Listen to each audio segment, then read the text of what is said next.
আসলে হুজুরও তো নতুন করে ফিল্ডে আসে নাই, 5 আগস্টের আগে হুজুর ওলামায়ে কেরাম ছিলেন। কখনোই না, কখনোই না না, না, মাঠে দেখা যায়নি। তাইলে আমি তো এই প্রশ্ন আপনাকে করতে পারি যে আপনারা 16 বছরের বেগম খালেদা জিয়ার বালুরটাকে সরাইতে পারেন নাই কেন? কই, এর সরাইছেন না? কেন সরাইনি? অবশ্যই সরাইছে। আমরা কোথায় এই জায়গায় সরাইলেন? দেখতে পাচ্ছি হুজুর। বেগম খালেদা জিয়াকে আপনারা জেলে ছিলেন, 5 আগস্ট হইলো, ছাত্র আন্দোলন হইলো, ওলামায়ে কেরাম রক্ত দিয়েছে, সেই রক্তের বিনিময়ে বেগম খালেদা জিয়াকে সেই গৃহবন্দী থেকে মুক্ত করে তাকে বিদেশ পাঠানো হয়েছে।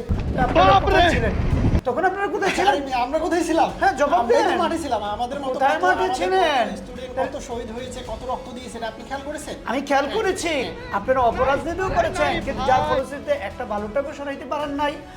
বেগম খালেদা জিয়ার বাড়িকে ধ্বংস করে ফেলে দিল, তারপরে তো আপনারা উদ্ধার করতে পারেন নাই। তাহলে আপনারা কোথায় ছিলেন? আমরা করিনি, আপনি বলতেছেন exactly হুজুরেরা করেছে এটা? আপনাদের মতো হুজুরেরা করেছে? হুজুরের যে রাজনীতির ফিল্ডে না থাকলে 5 আগস্টে যদি ওলামায়ে কেরাম নেতৃত্ব না দিত, তাহলে তো এই 5 আগস্টও হয় না, আগস্ট হতোই না। হতোই না।